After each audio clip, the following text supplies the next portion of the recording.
आज हम एक नई पोएम को लेकर आ रहे हैं और इस पोएम का टाइटल है the true beauty. True beauty का मीनिंग होता है सच्ची सुंदरता। ये पोएम द ट्रू ब्यूटी जो कि थॉमस कारीव के द्वारा कंपोज की गई है। थॉमस कारीव इसके पोएट हैं। ये पोएम एक छोटा सा लिरिक है, सुरीला गीत है। इस पोएम में कवि ने दो प्रकार की सुंदरताओं का वर्णन किया है और लास्ट की 2 लाइन्स में उसका निष्कर्ष निकाला है कि वास्तव में कौन सी सुंदरता सच्ची सुंदरता होती है। हम जानते हैं कि सुंदरता 2 प्रकार की होती है, फिजिकल ब्यूटी और एक स्पिरिचुअल ब्यूटी। फिजिकल ब्यूटी जो कि शारीरिक सुंदरता होती है जिसका संबंध शरीर से होता है, और स्पिरिचुअल ब्यूटी आध्यात्मिक सुंदरता होती है जिसका संबंध विचारों से होता है, माइंड और हार्ट से होता है, सोल से होता है, आत्मा से होता है। पहले स्टेंजा में पोएट ने फिजिकल ब्यूटी की विशेषताओं का वर्णन किया है और दूसरे स्टेंजा में स्पिरिचुअल ब्यूटी आध्यात्मिक सुंदरता की विशेषताओं का वर्णन किया है। पहले स्टेंजा में पोएट क्या कहता है? ही दैट लव्स ए रोजी चीक, ही वह, दैट जो, लव्स प्यार करता है, ए रोजी चीक एक गुलाब जैसे गाल से, वह जो गुलाब जैसे गाल से प्यार करता है, और ए कोरल लिप्स एडमायर्स, कोरल एक प्रकार का मूंगा होता है जिसका कलर लाल होता है, जिसको लेडीज़ अपने लिप्स पर लगाने के लिए इस्तेमाल करती हैं। पोएट कहता है और जो लाल मूंगे से लिपे पुते होठों की एडमायर मीन्स तारीफ करता है, प्रशंसा करता है, और from star like eyes doth seek fuel to maintain his fires, और हमेशा सितारे जैसी आँखों को देखता रहता है और इन सब चीज़ों में वो अपना मसाला ढूंढता है, fuel to maintain his fires, और जो उसके प्यार की अग्नि को बरकरार रखती हैं। इन्हीं चीज़ों के सहारे वो अपने प्यार की अग्नि को बरकरार रखता है। इसलिए वो इस बात को नहीं जानता as old time makes this decay, कि जब old time makes this decay, जब कोई चीज़ पुरानी होती जाएगी तो उसका विनाश निश्चित होता है।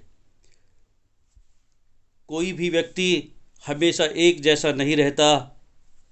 Everything is मॉर्टल in this world, प्रत्येक चीज़ इस दुनिया में नश्वर है। So physical beauty is a very delicate thing, शारीरिक सुंदरता तो एक नाजुक सी चीज़ है। It can not face the cruel power of time, ये समय की निर्दयी शक्ति का सामना नहीं कर सकती। जो जो वृद्धावस्था आती जाती है, मेक्स दिस डीके, इसका नाश हो जाता है, ये समाप्त हो जाती है। So his flames must waste away, flames आग की लपटों को कहते हैं, और इस प्रकार की अग्नि मस्ट वेस्ट अवे ख़त्म हो जाती है, समाप्त हो जाती है। अर्थात फिजिकल ब्यूटी के प्रति जो प्यार किसी के मन में उत्पन्न होता है, वो जैसे ही फिजिकल ब्यूटी समाप्त हो जाती है उसी के साथ फिजिकल लव भी ख़त्म हो जाता है। So physical beauty is not permanent, जब फिजिकल ब्यूटी परमानेंट नहीं है, स्थायी नहीं है, so the love inspired by physical beauty, इसलिए वो प्यार भी जो फिजिकल ब्यूटी के प्रति उत्पन्न होता है, इट इज़ नॉट परमानेंट, वो परमानेंट नहीं है। So physical beauty is meaningless, इसलिए फिजिकल ब्यूटी मीनिंगलेस है, अर्थहीन है। अब देखते हैं सेकंड स्टेंजा में क्या बताता है पोएट। पोएट कहता है but in a smooth and stead fast mind, एक ऐसे मन की, एक ऐसे माइंड की बात करता है जो कि हमेशा स्मूथ, स्मूथ एक जैसा, हमेशा एक जैसा रहता है, and stead fast, stead fast शांत रहता है। लेकिन एक ऐसे मस्तिष्क में जो कि हमेशा एक रस रहता है, एक जैसा रहता है, हमेशा शांत रहता है, जेंटल थॉट्स, और जिसमें नेक विचार अर्थात अच्छे विचार पाए जाते हैं, एंड काम डिजायर्स, और जिसकी इच्छाएं शांत होती हैं, hearts with equal love combined, और जिसका दिल, देखिए यहाँ पर हर्ट्स यूज़ किया है पोएट ने, हर्ट यूज़ नहीं किया, हर्ट्स यूज़ किया, अर्थात इसमें दोनों आते हैं, लवर भी आता है, बिलेविड भी आती है, अर्थात प्रेमी और प्रेमिका दोनों का हृदय सबके प्रति समान प्रेम से भरा होता है। Kindly never dying fires, kindly मैंने इंस्पिरेशन देना, प्रेरित करना, इंस्पायर करना, अभिप्रेरित करना, नेवर डाइंग फायर्स, ये हमें एक ऐसे प्यार की ओर इंस्पायर करता है, नेवर डाइंग फायर्स, जिसकी अग्नि कभी समाप्त नहीं होती, अर्थात जो प्यार कभी समाप्त नहीं होता।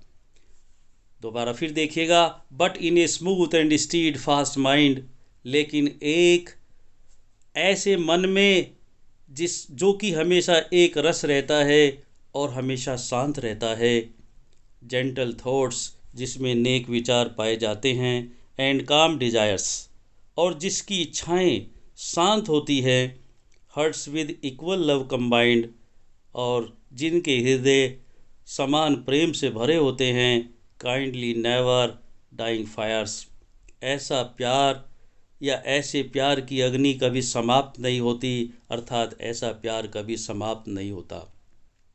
सो spiritual beauty remains alive in the world for ever, आध्यात्मिक सुंदरता हमेशा जीवन में, इस जिंदगी में, इस संसार में, इस लाइफ में अलाइव रहती है।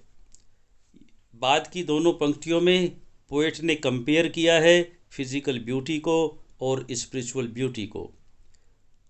पोएट कहता है, वेयर दीज आर नॉट, जहाँ ये चीज़ें नहीं हैं, अर्थात स्पिरिचुअल ब्यूटी से संबंधित लव नहीं है, प्यार नहीं है, जो कि एवर लास्टिंग है, अंतहीन है, जो कभी ख़त्म नहीं होता।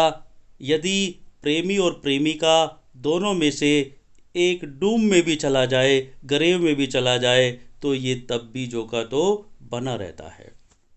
इसीलिए पोएट कहता है, वेयर दीज आर नॉट, जहाँ ये स्पिरिचुअल लव नहीं है, आई डेस्पाइज लवली चीक्स और लिप्स और आइज़, तो ऐसे प्यारे गालों से और लिप्स होठों से और आइज़ सितारे जैसी आँखों से मैं डेस्पाइज करता हूँ, नफ़रत करता हूँ, मैं इनका विरोध करता हूँ, क्योंकि physical beauty is not permanent, spiritual beauty is permanent in the world. So spiritual beauty is far better than physical beauty. तो कौन सी सुंदरता सच्ची सुंदरता हुई? The spiritual beauty is true beauty, ये पोएट कहता है। उसके बाद हम देखते हैं एक छोटी सी पोयम में, जो कि एक लिरिक है, ये सुरीला गीत है। इसमें दोनों ही एक्सप्लेनेशन के लिए इम्पोर्टेंट होते हैं, लेकिन कोई सा भी एक्सप्लेनेशन आ जाए, जबकि हम सेकंड स्टेंजा को ले रहे हैं, लेकिन कोई सा भी आ जाए, दोनों का एक्सप्लेनेशन लगभग सेम ही रहता है। जो ऊपर वाले स्टेंजा के एक्सप्लेनेशन में बात आती हैं, वो नीचे वाले में आती है। तो जब हमने इस स्टेंजा का एक्सप्लेनेशन किया, तो इसमें ऊपर वाले स्टेंजा से रिलेटेड सभी बातें आ गई हैं। इसलिए सबसे पहले हम लिखेंगे, जब एक्सप्लेनेशन करेंगे पॉइंट्स आउट होगा, first word and last word. ये स्टेंजा हमने दे दिया जिसका कि हमें एक्सप्लेनेशन करना है। उसके बाद हम रेफरेंस लिखते हैं। रेफरेंस पहले भी पिछली पोएम में जो क्लासेस कराई गई थी मैं बता चुका हूँ। This extract has been extracted from the poem the true beauty, coming from the pen of Thomas Carew, the great poet of English literature. उसके बाद कॉन्टेक्स्ट आता है, the poet has already explained that love based on physical beauty is not permanent, it perishes when beauty dies. So the beauty of mind and heart is higher than physical beauty beauty without these qualities is worthless and perishable. ये सारी बातें ऊपर कराई जा चुकी हैं। Explanation देखिए। In these line the poet tells us, इसकी हिंदी में पढ़ाना चाहूँगा। In these lines the poet tells us, इन पंक्तियों में कवि हमें बताता है that beauty of mind and heart is greater than physical beauty, कि माइंड की ब्यूटी, दिल की ब्यूटी फिजिकल ब्यूटी से अच्छी होती है। The poet has already told us about the traits of the physical beauty. कवि पहले ही बता चुका है कि फिजिकल ब्यूटी की क्या विशेषताएं होती हैं। ट्रेट्स का मीनिंग विशेषता होता है। Now the poet tells us about A women with spiritual beauty. यहाँ पर कवि हमें एक ऐसी औरत के बारे में बताता है जो आध्यात्मिक सुंदरता रखती है। She never thinks or fears things, वो कभी भी कोई बुरा नहीं सोचती। Her desires are free from all harms, सभी नुकसानों से उसकी इच्छाएं मुक्त होती हैं। She loves equally to all human beings, वो सभी मानव को समान प्रेम से देखती है। ये women with these qualities inspire her lover with renewed Uyghur. एक ये औरत जो कि अपने प्रेमी को भी इसी प्रकार की इसी दृष्टि से या इसी प्रकार के प्रेम के लिए इंस्पायर करती है। The love that a man feels for her, वो आदमी जो उसके प्रति प्रेम की अनुभूति करेगा, will be true and permanent, वो सच्चा होगा, स्थायी होगा। This love is ever lasting, ऐसा प्यार अंतहीन होगा। दिस इज़ भाई, यही कारण है the poet praises the beauty of mind and soul, कि कवि दिमाग और आत्मा की सुंदरता की तारीफ करता है। विदाउट दीज क्वालिटीज़, इनके बिना physical beauty like lovely cheeks और स्टारी आइज इज़ यूजलेस। शारीरिक सुंदरता जिसकी ये सारी ट्रेट्स हैं जो ऊपर बताई हैं वो सब व्यर्थ हैं। सो beauty of mind is far better than physical beauty, इसलिए माइंड की ब्यूटी फिजिकल ब्यूटी से अच्छी होती है। स्पेशल नोट में ये मैं पहले भी बता चुका हूँ, पीछे आ चुकी हैं पिछली क्लास में। ये लाइन लिखेंगे, इसमें कोई भी फिगर ऑफ स्पीच नहीं बनता सेकंड स्टेंजा में। Central idea of the poem है, ये आ सकता है। सेंट्रल आइडिया भी इसी के ऊपर आधारित है जो कि पीछे कराया जा चुका है। थोड़ा सा इसके बारे में बताऊंगा। The beautiful lips, cheeks and eyes make a women more beautiful.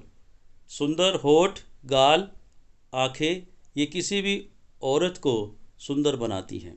But these things are not permanent, लेकिन ये सब चीज़ें परमानेंट नहीं हैं। दे आर मॉर्टल, ये सब मरणशील हैं। They decay with the passage of time, वे समय की धारा के अनुसार या समय के साथ साथ ख़त्म हो जाती है। Because physical beauty is not permanent, क्योंकि शारीरिक सुंदरता परमानेंट नहीं है। ऑन द अदर हैंड, दूसरी तरफ, love based on good qualities of character, वो प्यार जो कि चरित्र की सुंदरता पर आधारित होता है, एंड अफेक्शन और स्नेह पर आधारित होता है, इज़ परमानेंट, स्थायी होता है। The inspiration derived from this beauty, और इस सुंदरता से जो प्रेरणा हमें मिलती है, इज़ एवर लास्टिंग, वो हमेशा अंतहीन होती है। Beauty of character is better than physical beauty, इसलिए चरित्र की सुंदरता शारीरिक सुंदरता से अच्छी होती है। So we should condemn physical beauty, इसलिए हमें हमेशा शारीरिक सुंदरता की निंदा करनी चाहिए। कंडेम का मीनिंग होता है निंदा करना। We should love the beauty of mind and soul, हमें दिमाग और आत्मा की सुंदरता से प्यार करना चाहिए। इसी के साथ देखिए इस पोएम में इसका एक एक्सप्लेनेशन और सेंट्रल आइडिया बताया गया है। पोएम समाप्त होती है।